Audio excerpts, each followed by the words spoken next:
Now then, you're welcome back. So delighted to be joined by our next guest. You would have seen her in action, I suspect, over the week. There was the Grand Prix in Athlone. It was live on TG4 on Wednesday, where she smashed her own national indoor 1500 metres record. The official time was 4 minutes 6 seconds, 0.76, which beat her own previous personal best in the 1500 metres indoors, which she set back in 2016.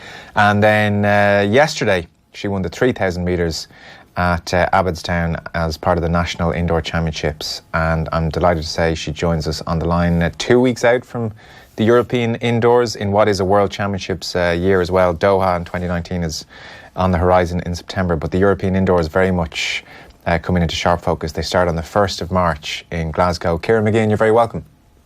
Hi, thanks for having me. Yeah, no, thanks for joining us. So it was great to see you running so well and looking so comfortable this week. I presume after you break your own 1500 metres record and then you run very well and win the national 3000 metres at Abbottstown yesterday, you're entitled to a cheat day of pizza and ice cream and chocolate and feed up and do what you want? Unfortunately not. That doesn't roll around very often for athletes. I get 2 weeks off a year, so that doesn't happen until the outdoor track season is over. So I had a run this morning. I had hoped to get back out to Abbottstown. My boyfriend raced in the 3K, in the men's 3K final today, but I was under orders from my coach to stay in the house and away from having to shake people's hands. I think he wants to keep me fit and healthy in the lead up to the Europeans. So I had a run where I went down my old haunt of UCD and came back and showered and rested up and watched the live stream instead. But yeah, I won't get a break for a wee while yet. I suppose it is such a delicate time. Like, so Friday the 1st of March, the European Indoors are here and you just want to be wrapped up in cotton wool in every way possible in the meantime. Yeah, I suppose it's tricky. You get yourself into such good physical shape, but I think all athletes could identify you tend to walk a very kind of fine line between being in the best physical shape that you could ever be in and then just tipping over that tightrope. So yeah, you want to make sure that you're wrapped up well and that you're looking after your body, not only race wise, but making sure you're staying away from illness. So it's something that usually you have to actually actively make sure you do. I kind of liken it to exam time. Most kids end up getting sick after their exams, and it's quite similar for athletes. We kind of build ourselves up for a championship and suddenly your immune system can dip come around the time of the big games. So yeah, I'm going to be wrapped in bubble wrap for another few weeks anyway. Is it right, or is it just a myth that finely tuned athletes are more susceptible to picking up colds and infections and getting sick, or is that just a myth? To be honest, I think there's certainly a truth there. I'd have to look up the actual research. I'm always apprehensive to put a definite on something if I know there's research out there, and I think there is. But for me, you tend to find that sometimes you get yourself into that best physical shape and your immune system is just right on the line and it can teeter. So yeah, you have to be really careful. It tends to be whenever you're in the best spot that you're more susceptible to getting a little infection or maybe a cough or something like that. So particularly indoors as well, you're running around an indoor track and you're opening up your lungs and there's plenty of people in there. It's just after the winter and there's loads of kids about, so yeah, you can be at risk, but hopefully as well you keep yourself in a robust state that you can fight off anything. So you're running around the track saying cover your mouth, kids, as they're spluttering all over you, and you're trying not to get infected.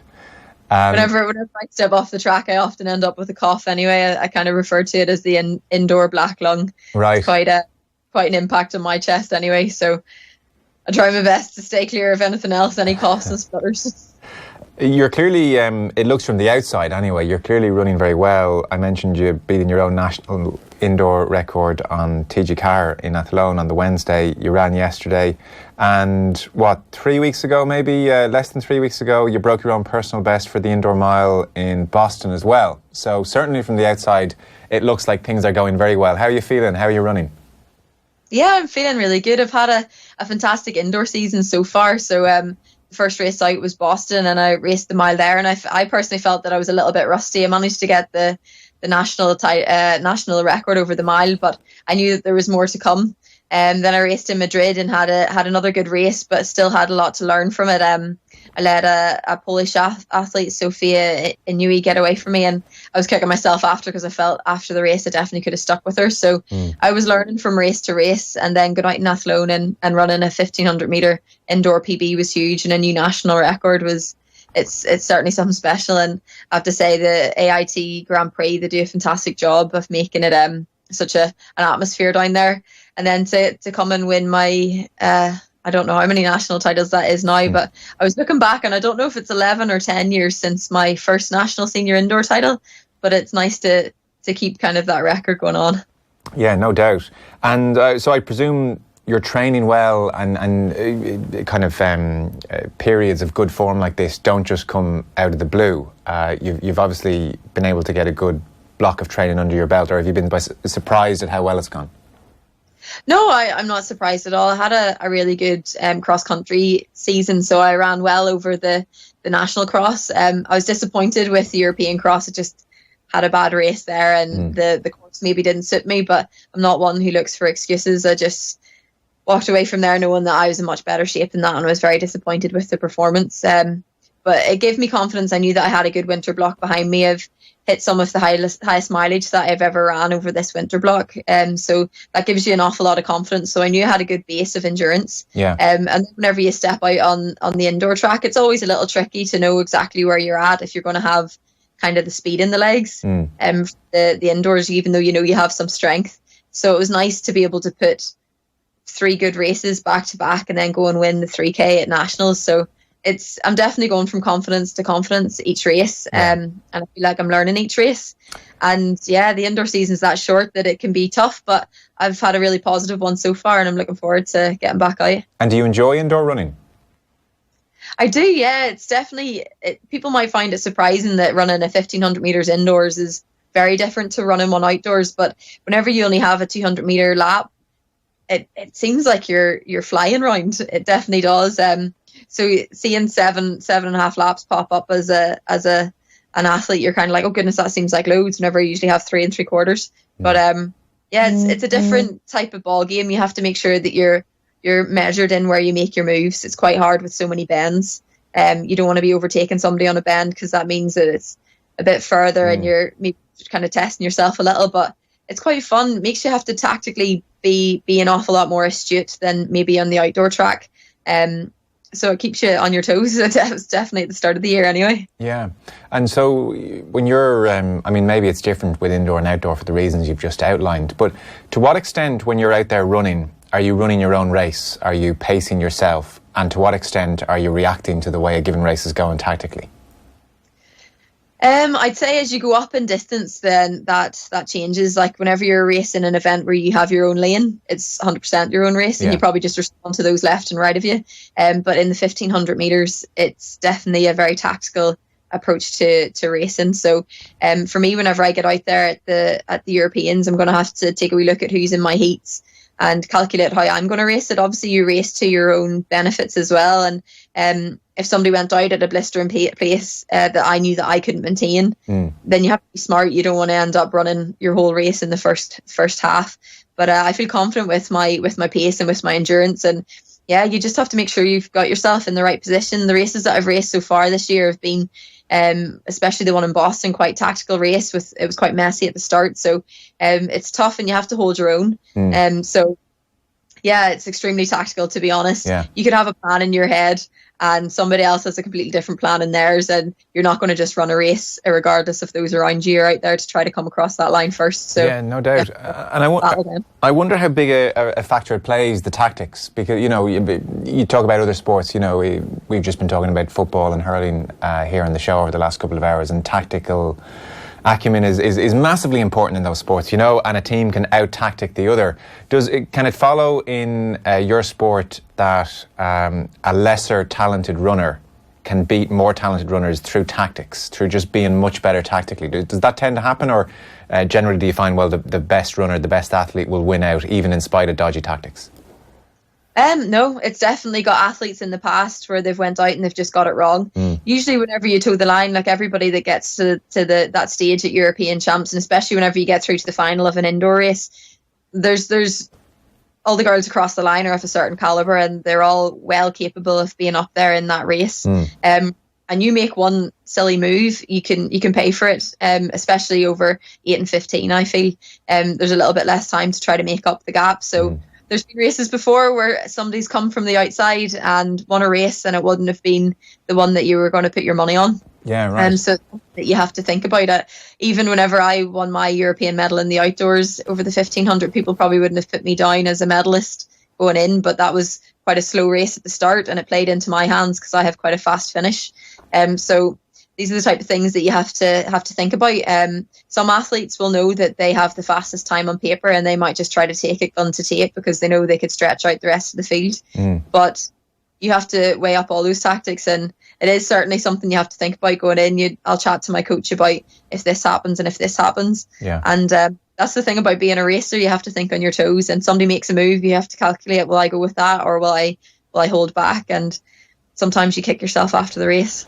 Yeah, no doubt. It must be especially tough for someone like you, where you've said maybe a slightly slower pace suits you because you've got the faster finish. It must be very difficult to let runners go. You know, if it's hard to kind of say, well, I'm going to sit back here and trust that I'll catch them at the end. That strikes me as the more demanding thing to have to do, because you just don't want to give anyone much of a lead. Yeah, it's very hard. It's tough. The exact thing happened at Europeans outdoors last year, and Laura Muir went off and set a pace that the rest of the field didn't want to go with. And then I found myself then chasing down and narrowly missed out on a medal coming fourth. Yeah. So that's something that you look back at and you think, okay, tactically, should I have went a little bit sooner? Should I have carried on? Muir was slowing, and Inui caught and was nearly basically going to try to catch her, and she nearly did. So it's it's something that you often look back on, and you're constantly learning, and even experienced coaches are constantly learning. It was a good idea to do it that way, or was it not? I felt the same at Commonwealth Games. I wasn't quite as fit as I am now, and I finished the race and thought, if I had just tactically done something different, it maybe would have been a different story. So I suppose that's the beauty of sport, isn't it? Like, as you're chatting with the lads in the Gaelic and the hurling, you can have the best team out there, but somebody can just play a better game. Yeah. And that's the thing. You go out in the athletics track, and yes, it should be the person that's the fittest and the fastest that wins, but we're not all just little horses running in an individual lane. We're all out there battling, and the 1500 meters can get pretty messy and can get quite physical. So it can, for people who think athletics is a non-contact sport, but the scars in my legs would say otherwise. It can be tough out there. And I'll be discussing with Steve about my tactics, but I feel over the last few years I've got an awful lot better endurance wise. I'm getting a lot stronger, and I still have my speed, so hopefully I'll have a few cards to play. As you mentioned, you're a European bronze medalist back in 2016, and then you finished fourth in the Europeans last August in Berlin. We disappointed with fourth? I mean, you're of the calibre where you can very realistically aspire for European medals. Do you come away with a fourth encouraged? Or because 2017 was a very tough year for you and results didn't go your way, or were you kind of gutted to finish fourth? I was absolutely gutted to finish fourth. Right. I don't think anybody likes to. It's definitely not ideal fourth. I'll give you that. It's like getting beat by a point. It wasn't a happy feeling. Obviously, I was happy to be up there and be racing against that calibre of field. The women's 1500 metres is red hot at the moment, and there's fantastic girls racing there. And on the day, there was 3 girls better than me. So I walk off the track and I shake their hands and I congratulate them on that. But it definitely isn't a content feeling. It made me be even more hungry to get back out there and to know that I can race with them. And you have respect for these girls, but they have to have respect for you too. So I'm definitely coming back out at European level and knowing that I can be there and I'll be up there in the race, and looking forward to battling the girls again. Yeah. So you mentioned Steve there. That's Steve Vernon, your coach. You made the decision, I think around November 2017, to move to Manchester and train with Team New Balance, which is a big change. So, I mean, I think everybody's pretty familiar in broad terms with your career. You know, really stellar performances underage, and then you had that terrible heel injury. I know that's not the exact scientific term for what you had, but you had the heel injury and it was looking very bad, and you did manage to rehabilitate yourself, and Jerry McKiernan was a huge influence, and you trained with him and he got you back to a point where you're winning a bronze medal in the European Championships. The decision to part ways with Dublin and with Jerry and go to Manchester, talk to us about that. Yeah, it wasn't an easy decision to make.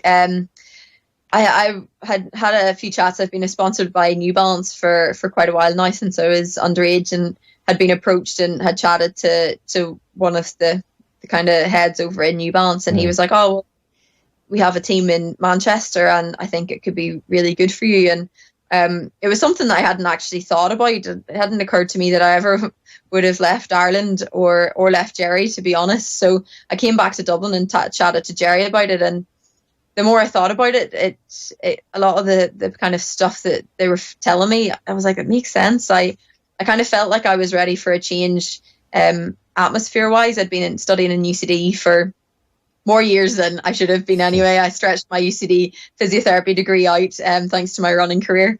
And I was kind of feeling that I was trying my best to be a fully professional athlete here in Dublin. But as much as I tried, it was still hard. I was kind of swimming against the current, and I was living in a house in Rathfarnham that I was just renting a room in.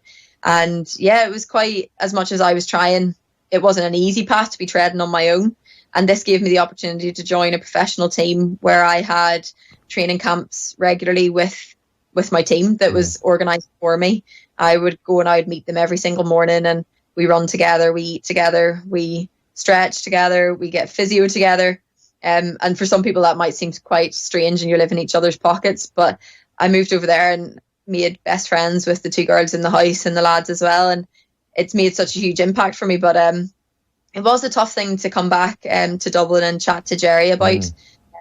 Both Jerry and myself we hadn't discussed this before, so it probably came as a bit of a shock to Jerry. And it was tough for me to chat to him about. Anybody who knows Jerry and who knew what type of relationship I had with my coach Jerry, they know that we're very close, and he's basically a father figure here in Dublin for me. So it was hard to actually make that decision, and it was funny. It was easier to leave my boyfriend in Dublin than to leave Jerry. So I think Thomas might not be too pleased to hear that, but it was very tough, and something that I had to chat to Steve about for a long time after. And Steve was like, right, you need to kind of accept that you've moved to a new grip and that it's actually very good for you. And that, you can always go back home if you need to, and if it doesn't work out here. And Jerry always told me that as well. Right. Okay. So it was a very tough decision. It was a tough decision for me to leave Ireland as well. I have a lot of pride in being Irish born and bred. I didn't go to university in the States. I studied here, and I had all of my the positive aspects of my career up until the move to Manchester was all based in Ireland. And I think that we can do that. We can have athletes based at home and perform very well. So it was a tough move for me to move over to England too, over to the dark side. Yeah, no, I'm sure. Yeah, so it was tough, but look, it's shown. It was a good move. I'm very happy over there, and I'm really loving training with my team. So everything's been positive. I'm sort of picturing the bedroom, and I feel like Jerry has the biggest photo in the bedroom, and then your boyfriend is sort of like in the corner. There is a picture of him there, but it's really Jerry's centre of the mantelpiece. Yeah, Jerry's my screensaver, and Thomas is somewhere in the calendar off my phone. Yeah. No, Jerry I had a very good relationship with him here, and even I sent Jerry a message I couldn't get from Athlone to Dublin after the meet on Wednesday, and Jerry's the man that I phone whenever I'm ever at home and I need a hand, and I know that he'll always be there for me, as I'd always be there for him. So we still have a good relationship, and he's the type of man that does anything for his athletes, and he's given his whole life for athletics, and he'll continue to do that. And I have to say he still has a very special place in my heart. Yeah, no doubt. I mean, he played such a big role in getting you back to fitness after the injuries as well. So I guess when you're renting in the house in Rathgar, you're not living with other athletes, so you're trying to live this very professional lifestyle, and you can smell their Domino's pizza from the living room. Is that kind of the vibe? You wanted to get over maybe to people who are all on the same track? No pun intended. Yeah, I moved out of the house in Rathgar that I was living in with my friends, and most of kind of probably all adds up. Most of my friends are runners too, because I'm so bored and I could only have friends who are runners. Bar the friends that I had from primary school and secondary school who hung by me regardless of the fact that I never did anything with them, and I couldn't make any birthday parties or any nights out. Yeah. But I actually was living in a house in Rathfarnham with my landlord Ollie, who was from the Midlands, and a Croatian man called Igor. So this sounds like a sitcom already. It does, doesn't it? My mother's quite funny. She was like, "And are none of these men married?" Worried her week here in this house with these two strange men that she didn't know, and I was like, "Mommy, they're fine. They're nice." Igor, what are your intentions? These kind of questions, yeah. So it's a case of I would be up and I was kind of training full time, so I'd get up in the morning, I'd do my run, come back and have some breakfast, and then what does an athlete do between training sessions? They have to just chill, stretch, relax, and the lads might come in and be like, "Oh, you just sitting down all day? Do you not do anything?" It's like, well, I've trained this morning, I've been to the gym, and then I have to do another run this evening, but I can't run 24/7. Yeah. So it was nice being in a house where I didn't have to explain myself that, yeah, I take a nap in the middle of the day, and yes, I know I'm very lucky to do it, but it's something that an elite athlete has to do. My life might seem quite relaxed and enjoyable, and there are spells in the day where I'm not doing very much and I'm not working at a desk and doing a 9 to 5, but I'd say a lot of people wouldn't actually enjoy it if they had to get up and do a 8-mile run at 8:30 in the morning, and then come back, have some breakfast, and then head straight to the gym, and then go and do a very intense training session the next day. Yeah. So that's the life of an elite athlete, and whenever you're living in a house with 4 other people who are doing the exact same as you, it just makes it a hell of a lot easier. No, I would think so, yeah. Because it's funny, a couple of years ago, and don't quote me on the exact what he was saying, but Stephen Hunt was kind of ridiculed by a lot of GAA people because he had written an article about being a professional sportsman, and he was saying, like, one of the really tough things is resting. Like, just how much time you have to spend resting. And I mean, he was lambasted, and there were lots of, people saying, sure, isn't it, it sounds terrible. But that strikes me as one of the more boring aspects of being a professional athlete, that you actually can't leave the house a lot of the time. You really do have to sit around and rest for hours at a time, and it can be incredibly boring. So I can see how having a bunch of people around you on a similar cycle would make things far easier. Definitely. I think, I'm not complaining. I am very lucky to live the lifestyle that I live, but I think the day-to-day stuff that people see, they think you're quite lucky, but whenever you explain it in the sense, and I never talk about sacrifices, I willingly do this sport, and I'm really happy and lucky to do it, so I don't things that I have to give up as sacrifices. But my little brother is studying musical theatre in London. I don't get to go see his shows because I have training sessions that I have to train, and I have to just apologise and be like, sorry, wee man, I have a race coming up in 2 days' time. I can't take a train to London and then come back up because I have to rest. I have a friend who's studying in Leeds who's only a stone's throw away from me in Manchester, and if they haven't asked me once, they've asked me a million times, do I want to pop down? And I'm like, realistically, I could definitely pop down, but I know for the benefit of me as an athlete, between my 2 runs that day and then the gym session, I need to rest. I don't to have a train journey and then walk to a house and whatever else. And even today was an example. I really wanted to go and support my boyfriend Thomas in the 3K out at Nationals, and got a message from Steve saying, I think it would be best if you just did your run and stayed in Rathgar. And sometimes you just get a little bit annoyed that your sport does have an awful lot of say over your life. I'll miss friends' weddings. I'll miss friends' birthdays. I've missed little young cousins' birthdays, and my brothers and sisters, my parents. I don't get to see an awful lot of family occasions and occasions from my close friends and family, but that's the things that I have to do to achieve in my sport. And I know that a time will come that I'll be able to do all these things because I won't be running anymore. So this career is quite short, and I know that I'm going to be fully committed to it while I'm in it. And yeah, people can abuse us for saying that resting is hard. Sometimes resting is annoying. But I know that I'm lucky to be in the position I am. And I'll remember that whenever I'm giving out about having to take my nap at 2:00 in the afternoon. Yeah. Something I'm very curious about, and I guess you'd have a real insight into now, especially having experienced the training you did with Jerry, which got you to, bronze medal position in 2016 at the European Championships, and now you're seeing a whole array of athletes over in Manchester. Is everybody training the same? Like, have we reached a point, and I don't mean different events, I mean, is every 1500 metre, for instance, training basically the same? Have we reached a point in 2019 where sports science has come to a broad agreement on what you should do on a given day, how often it should be done, and in terms of like weights in the gym, the stretching that you should be doing? Or is there like still a big old school versus new age versus, well, you're that type of athlete versus this type of athlete, or people are from different parts of the world and it's all completely different. Where are we in terms of what people are doing training wise? Like, are you doing pretty much exactly the same as your colleagues at New Balance in Manchester? Yeah, so it's an interesting question to ask.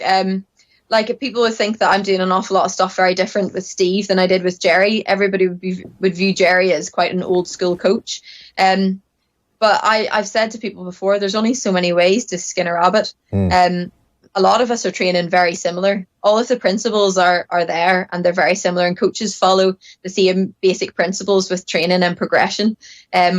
So I would have done long tempos with Jerry. I would have done track interval sessions. I would have been in the gym with Martina McCarthy out in the Institute. And my training sessions with Steve have changed slightly. Right. Steve's maybe a little bit more specific with his outcome measures. I measure lactates an awful lot more. We go off heart rates an awful lot more. So perhaps that's a little bit more specific. The stuff that Jerry just kind of knew just by watching me, Steve makes sure that he has it as a specific outcome. But yeah, I'd say we're all training pretty similarly, right. But in the same sense, each athlete's different. So I'll give you an example that I'm racing the 1500 at European Indoors, and my teammate Anna Sylvander has qualified for the Swedish team.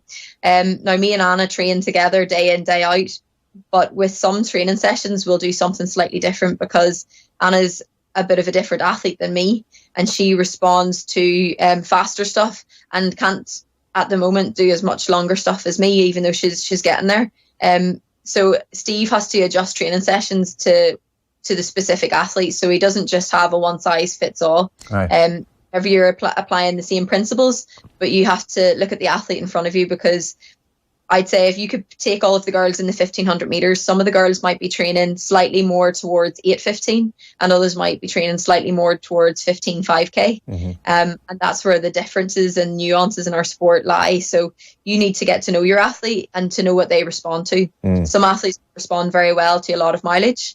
Other athletes do. So even in my own races, a lot of the American girls are racing quite well. And one example is Shelby. Now, I had seen an interview that she did where she said she's up to 100 miles a week, 90 to 100 miles a week. So my peak mileage this year was about 75 miles a week. And if I ran 100 miles a week, I would be exhausted. Right. And I wouldn't be able to do the times that I'm doing. And so that's where each athlete's different. And maybe one day I'll progress up to that much mileage, but maybe I'll get to 80 miles a week and realize, okay, that's the point where I get that sweet spot. And if I do more, it's more negative. If I do less, then I don't get as much response.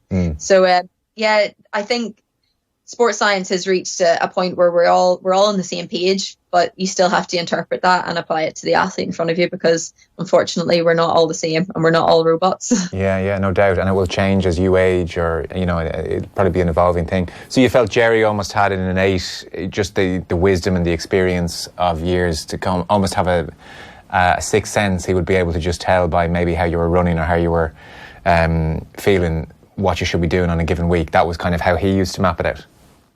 Yeah, definitely. With Jerry, it's always interesting. The more I learn and I reflect back, I could be doing a session of Ks and Jerry would tell me, I want you to do anywhere between 5 or 8 Ks today. Right. And I'm like, okay, well, that's quite different. Am I doing 5 or am I doing 8?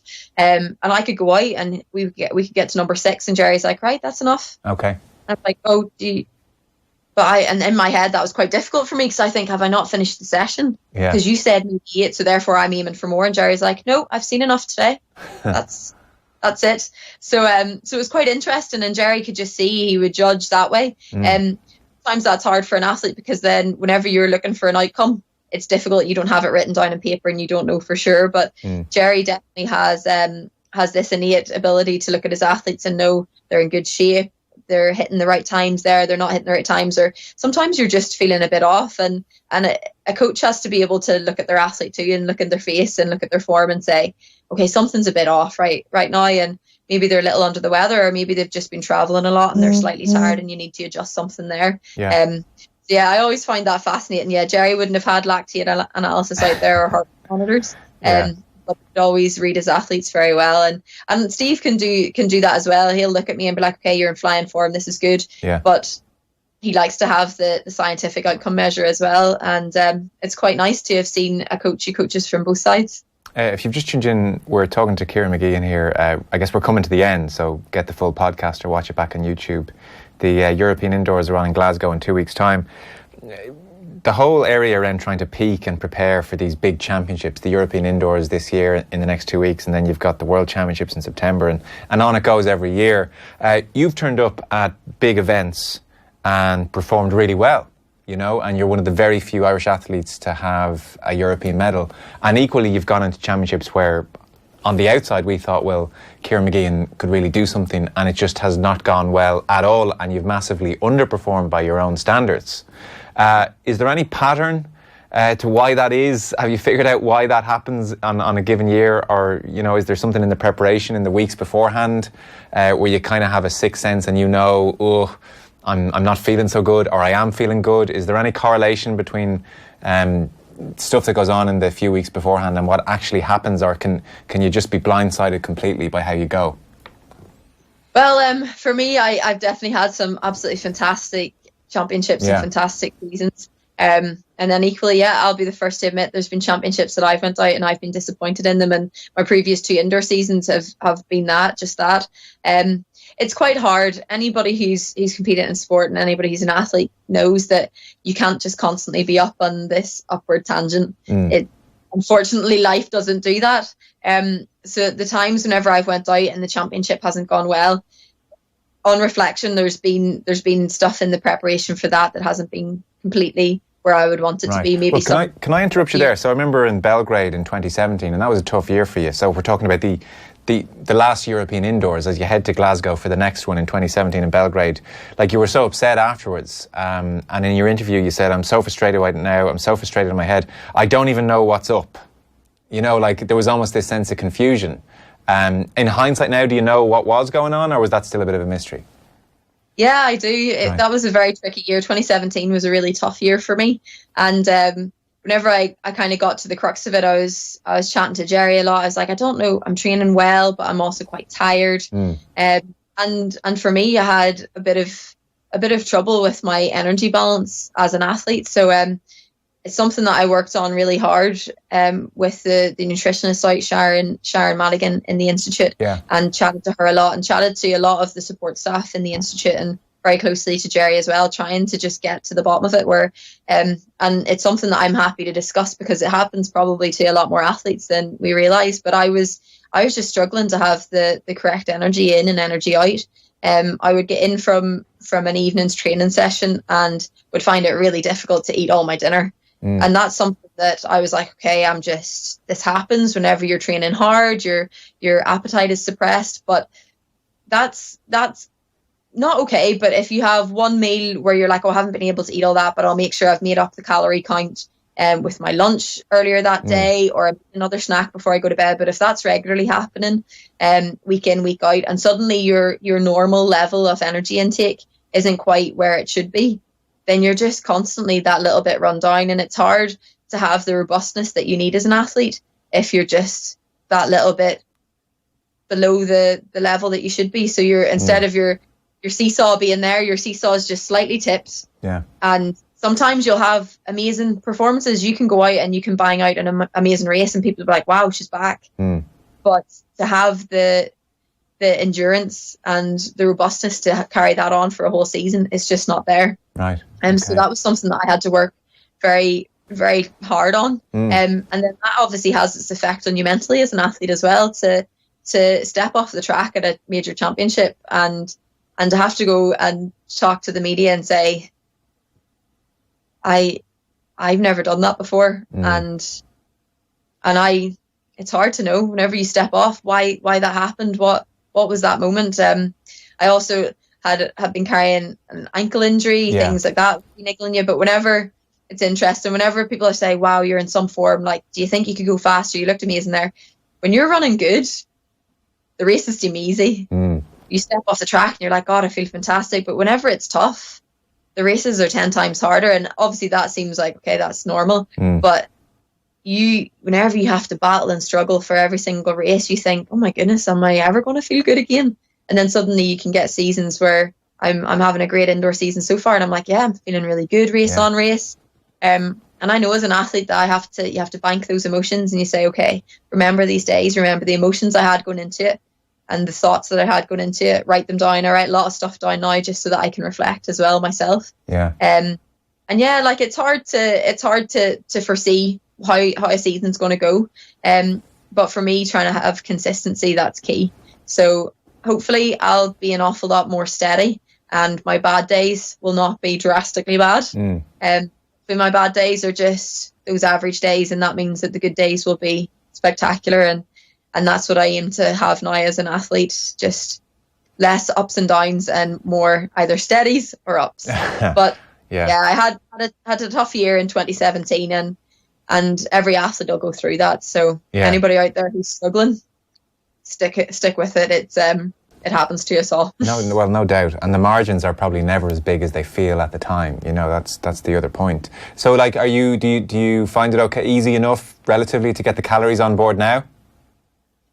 It's still something that I have to actively work on. It's quite funny because I reflect, and my friends would joke with me whenever I was a teenager, I just never stopped eating. Right. But my appetite isn't as huge as I would like it to be. And race day, I could see my counterparts horsing in a whole breakfast. I'm one of these athletes that has butterflies in their tummy from the moment they wake up, and I'm pushing my porridge about the plate.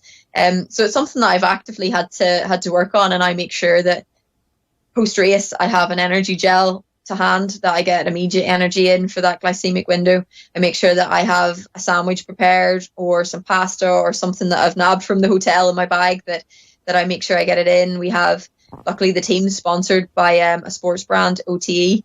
I'll have a bag full of their bars.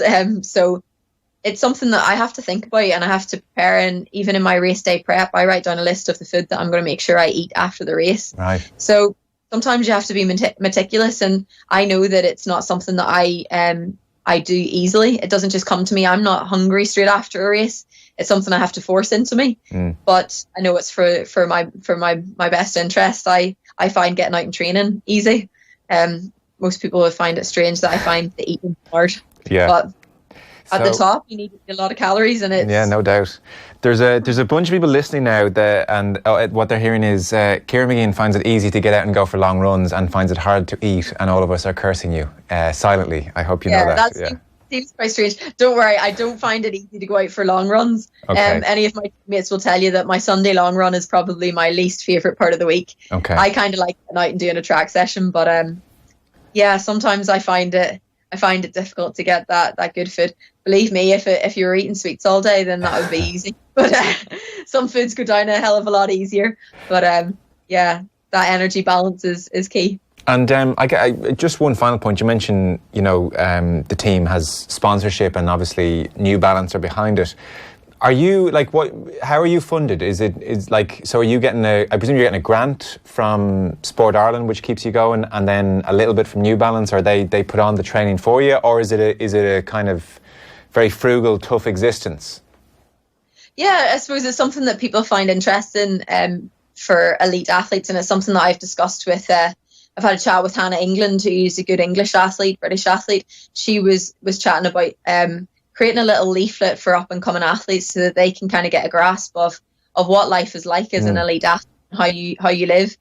So for me personally, I'm lucky enough that I get a grant from the Sports Council, and that's it's all published. It's all Irish kind of taxpayers' money. So that's all there, and people can see how much we get from that. So I got the world class performance funding this year, and I'm extremely grateful for it. So that's kind of my baseline, and I'll live on that. Right. I'm also lucky enough to be a sponsored athlete with New Balance, so I get some from them, and I live in the New Balance house. So I'm very, very lucky in the sense that my training camps will be looked after. I'll usually have to pitch in for a bit of stuff, so I might help with the cost of accommodation, or I might help with the cost of the car. I'll pay for all of my own food and drink, and my flights to and from races I often cover myself. But I'm very lucky in the team that we're covered for an awful lot of the expenses in the house. Right. So that was something that I never had before. Whenever I lived in Dublin, I paid for my rent here in Dublin, which anybody who lives in Dublin knows. Yeah. It's skyrocketing, and it's crazy, this city. Yeah. So my sports council and my New Balance funding goes towards me living as a normal human being, and having moved to the team means that I'm now trying to save up a little bit of the money that I would have been paying on rent here in Dublin. But anybody who's under the illusion that it's a very affluent life, it's definitely not.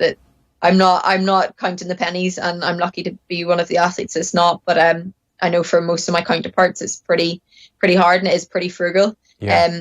I'd probably be in a better position financially if I had left university and went and started working as a physiotherapist. I would be able to get a mortgage and probably have a house.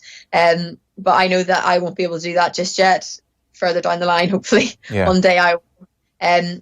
But it's interesting. And then I always do find it fascinating that we do get our carding from the Sports Council, but we also get taxed on that. So the government gives us our money, and then they tax us on the money that they've given us. I presumed it was tax-free. Okay, not tax-free.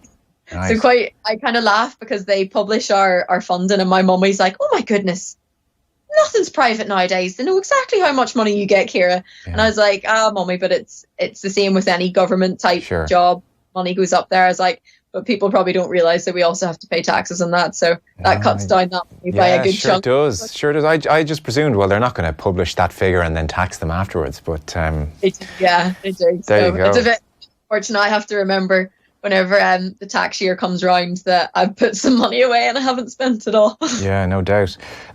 Listen, it's great to talk to you. Thanks so much for your time. We really appreciate it. It's great to see the season's going so well. You know, any time you've been in here, it's been obvious how much you put into it and how desperate you are for success. And, well, I guess the European indoors are on in, 2 weeks' time in Glasgow, so we'll be looking out for you. You're just running 1,500 metres from what I've read. Yeah, so I've got the standard for the 15 and the 3K. It would be a pretty hard double to do 15 3K, but I'm sure there's some athletes, namely some British athletes, that are going to probably try to do that. But for me right now, the focus is just on the 15. It's always nice to have the 3K there as a backdrop, but yeah, my main focus in the race that I'll be most competitive over is the 1500. Great. Well, listen, we really hope you go and put in a performance you're happy with. I'm sure you will by the looks of things. So, Ciara Mageean, the very best to look at Glasgow at the European Indoors in a couple of weeks' time. We'll catch up at some stage, I'm sure, across the year. Thanks a million. Thank you so much. Thanks for having me on.